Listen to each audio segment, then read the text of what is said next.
Hvaljen Isus i Marija. Sve vas lijepo pozdravljam. Hvala na ovoj lijepoj najavi, fra Boži, i hvala na pozivu. Tema o kojoj ću razmatrati dok sam se pripremila zapravo je tražila da osobno temeljito preispitam kako ja vidim nadu u svom pozivu i kako je koristim.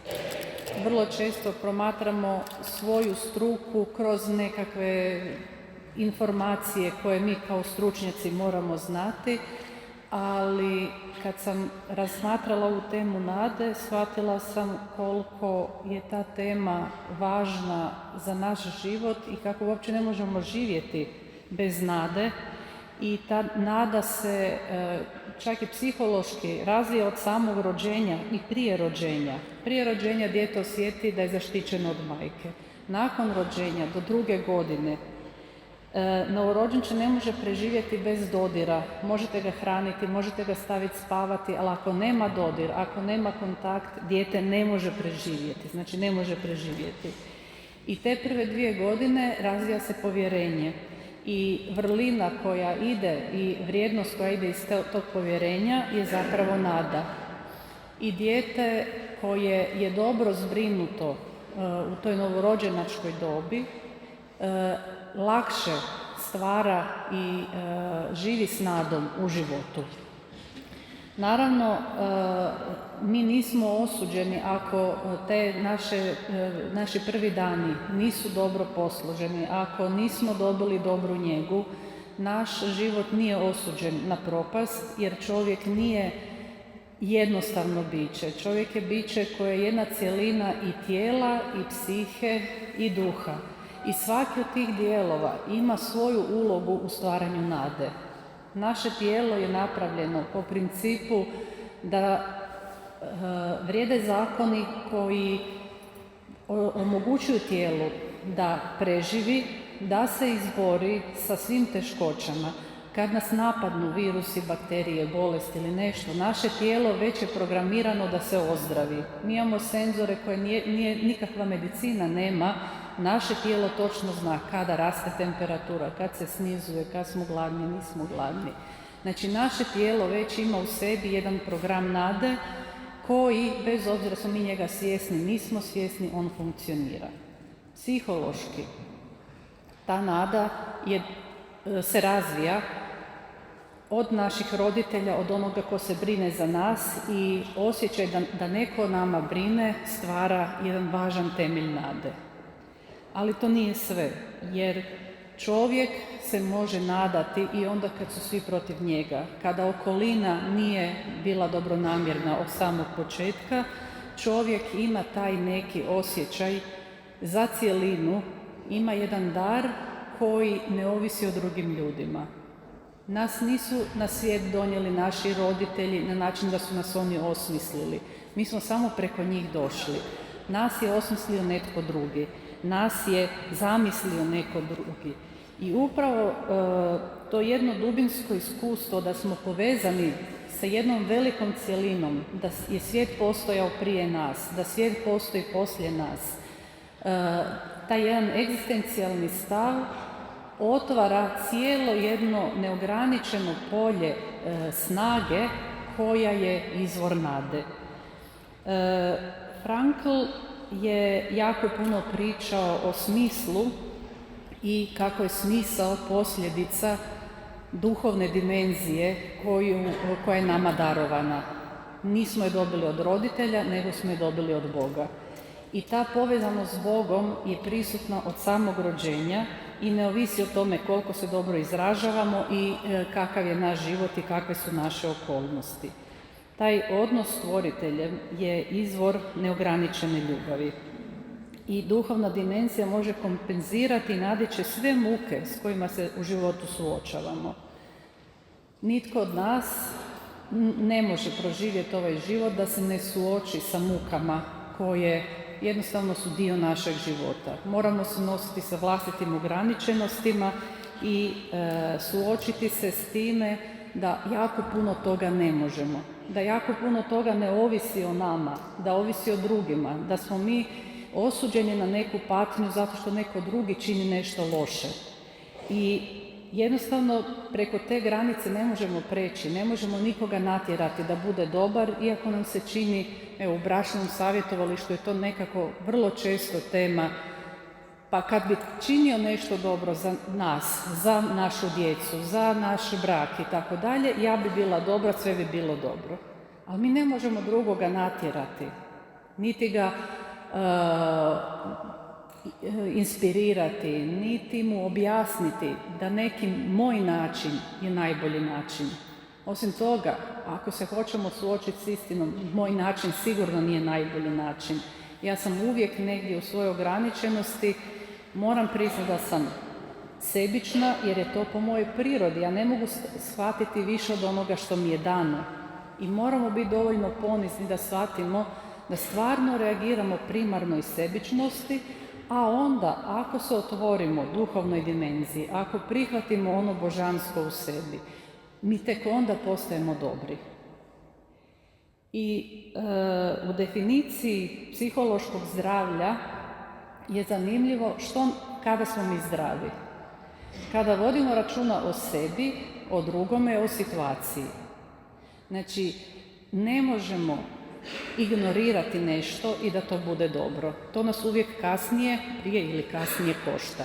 Što kasnije rezultat, koštanje i cijena je veća. Znači, mi moramo voditi računa o sebi, o drugima, o situaciji. I mi moramo tražiti ono dobro u sebi, tražiti dobro u drugima, tražiti dobro u situaciji. Tek onda smo zdravi. Znači, negdje čak i jedna laička, jedna profesionalna definicija podrazumijeva da je dobrota bit svega. Transakcijska analiza počiva na pozicijama ja sam ok, ti si ok. Znači ja kao osoba sam ok i svako od vas je ovdje ok, ali nisu naša ponašanja ok. Mi smo kao osobe dobri, vrijedni, važni. Svako od nas nosi svoje dostojanstvo.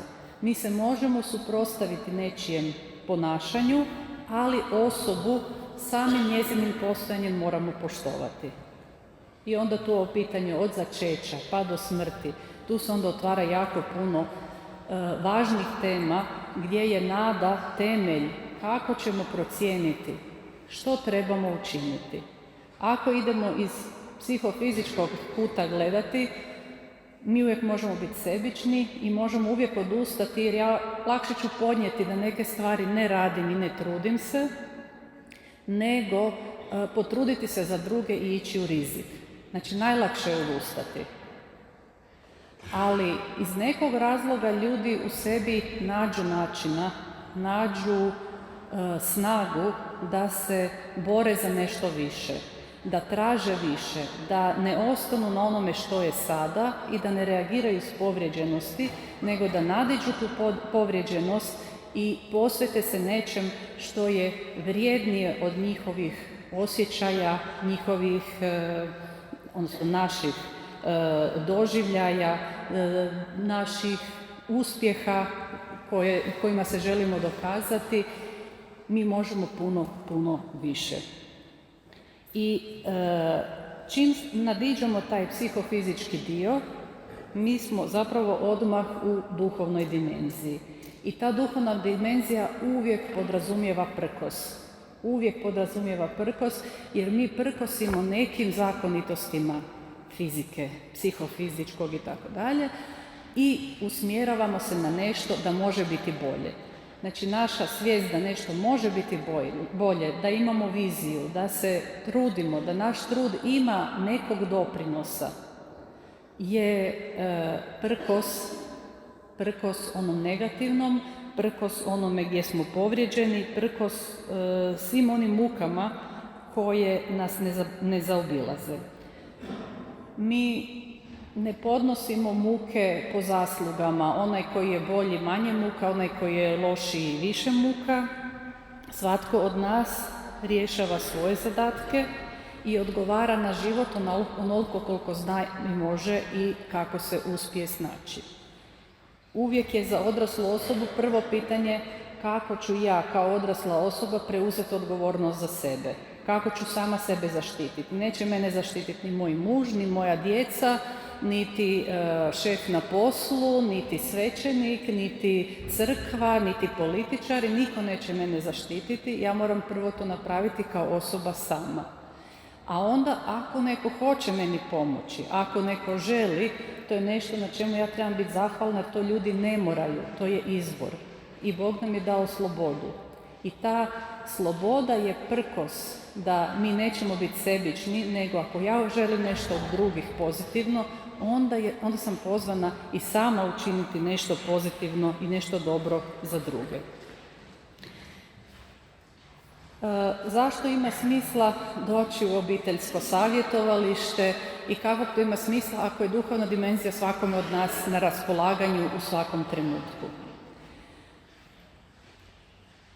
Struka poznaje ovaj psihofizički dio čovjeka, poznaje zakonitosti psihe i mi znamo da kad dođemo u krizu, znači kad imamo veći broj problema, kad to nisu svakodnevni problemi, kad oni izlaze izvan onog našeg svakodnevnog kako mi funkcioniramo, u našoj glavi se stvara kaos, misli i osjećaji se ispremiješaju i više ne možemo razlikovati šta je moj dojam, šta su činjenice. Mi stvari tumačimo na neki svoj način koji je jako emocionalno obojan. I u tom kaosu je teško komunicirati s drugima i onda smo vrlo često skloni jednom obrambenom mehanizmu, a to je da se izoliramo od drugih i da se povučemo u tom svom kaosu misli i osjećaja, što može stvoriti jednu veliku opasnost da se ti osjećaji pojačaju jer ih ne preispitujemo. Možemo živjeti u nekoj svojoj laži. Svako od nas ima svoje obrane gdje se branimo zašto nismo krivi, gdje smo ugroženi i onda neke naše obrane počivaju na lažima zato što je to jedini način da obranimo tu svoju emociju i tu svoju ranjivost. Tu psihologija, a i medicina vide jednu jako važnu stvar koju često mi ne razumijemo kad razgovaramo s ljudima koji su u patnji, da mozak ne radi uvijek jednako svjesno. Nismo uvijek jednako spremni i sposobni razmišljati o onome što nam se događa. Kad smo životno ugroženi, onda smo kao utopljenici. Lupamo šakama i nogama i onoga ko nam hoće pomoći, ko nas hoće spasiti. Nema emocija, nema mišljenja, jednostavno taj mod za preživljavanje je toliko jak da osoba ne može normalno funkcionirati. I ljudi koji su skloni paničnim napadima, tjeskovama i tako dalje, ima djelomično aktiviran taj mod mozga za preživljavanje.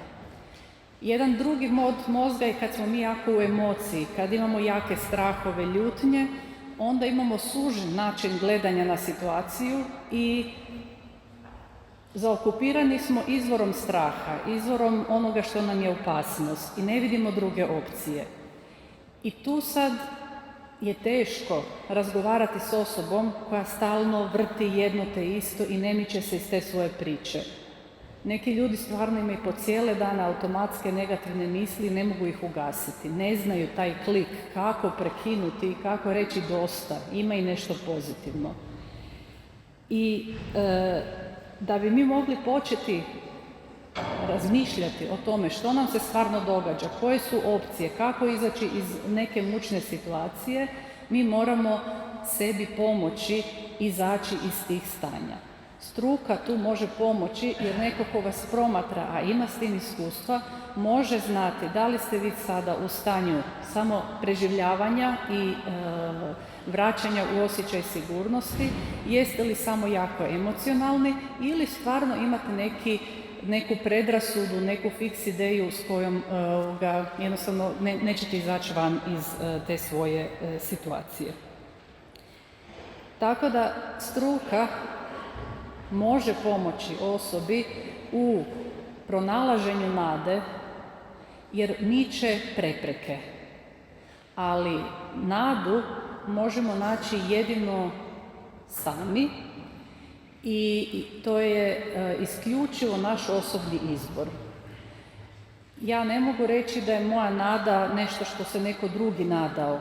i nešto što je nekome pomoglo da spasi brak, da pomogne djeci koja su zapela u ovisnosti o igricama, o drogi, o alkoholu, izlascima svakakvim i tako dalje. To što je nekome pomoglo, to je njegov način. On se odlučio za to iz svojih razloga. U mom životu funkcionira samo ono što ide iz mog srca, što je primjereno samo mojoj situaciji. Ne postoje univerzalna rješenja. I vrlo često i stručnjaci nude nekakve općenite savjete kao da bi svi trebali biti isti i univerzalni. To je jedan zapravo jako krivi način, pa mogu reći čak i agresivan način, kada ljude hoćemo sve staviti u jedan kalup. Toga dosta ima u američkim filmovima i meni je trebalo jako puno vremena da shvatim da i psihologija nekad stavlja sebe kao nekakvo božansko učenje, da ljudi moraju misliti na određeni način, ponašati se na određeni način. Znanost nema tu snagu, znanost može ponuditi neke alate, ali naši izbori su pitanje naše osobne savjesti. Ja jedino po svojoj savjesti mogu odvagati što je važnije, kome ću prije dati pažnju, djeci, mužu, umirućoj osobi u obitelji, nekome kome je teško, nekome ko ima ili nema. Znači, to je pitanje moje savjesti, to mi niko ne može isprogramirati i zato se život ne može isprogramirati i zato je duhovna dimenzija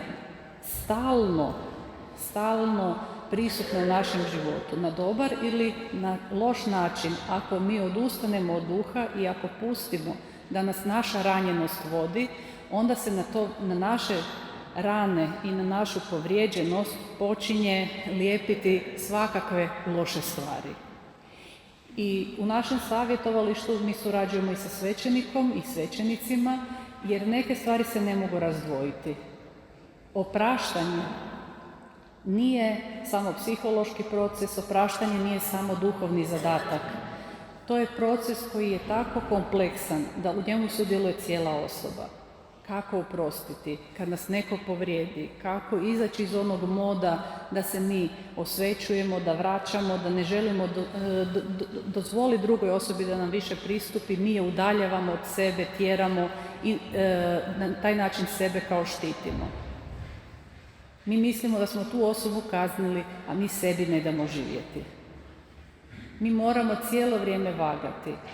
Vodim li računa o sebi, vodim li računa o drugome, vodim li računa o tome da je situacija sada baš takva kakva je. I u ovoj situaciji moram razgovarati i ponašati se na jedan način, a sutra s tim istim osobama zbog druge situacije na sasvim drugačiji način.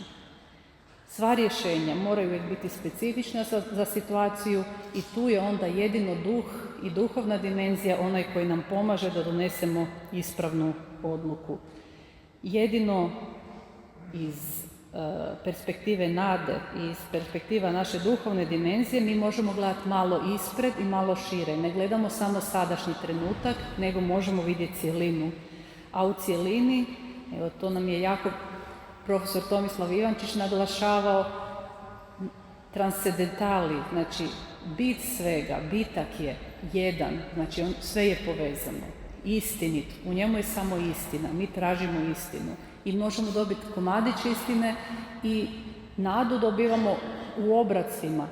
Znači nije samo da mi imamo obroke nade, nego nadu nam Bog daje u obrocima onoliko koliko je možemo primiti. U malim koracima da budemo malo bolji, 1% bolji nego jučer, 1% strpljiviji nego jučer, 1% istine više otkriti nego jučer. I u tome je ljepota. I život može biti lijep čak i onda kad su veliki problemi pred nama, kad su teške situacije pred nama, kad se borimo sa teškim i nemogućim, znači situacijama u kojima nećemo pobijediti, ali zauzeti stav nade, zauzeti stav da ću napraviti makar jedan korak prema nečem što je bolje nego ono ako odustanem, je bit kvalitetnog života. Ne jel imamo probleme ili nemamo probleme, Dapače, najbolji ljudi koje sam ja upoznala u životu su imali najveće probleme i bili su najveći pobjednici jer nisu dozvolili da ih taj problem slomi i da uništi njihov duh, da kažu ja to ne mogu, to nadilazi moje snage i moje mogućnosti. Evo, nadam se da ćete u nadi vidjeti sebe u pozitivnom svjetlu, svoju okolinu u pozitivnom svjetlu i u ovoj situaciji sada vidjeti neke prilike da bude makar 1% bolje. Hvala vam.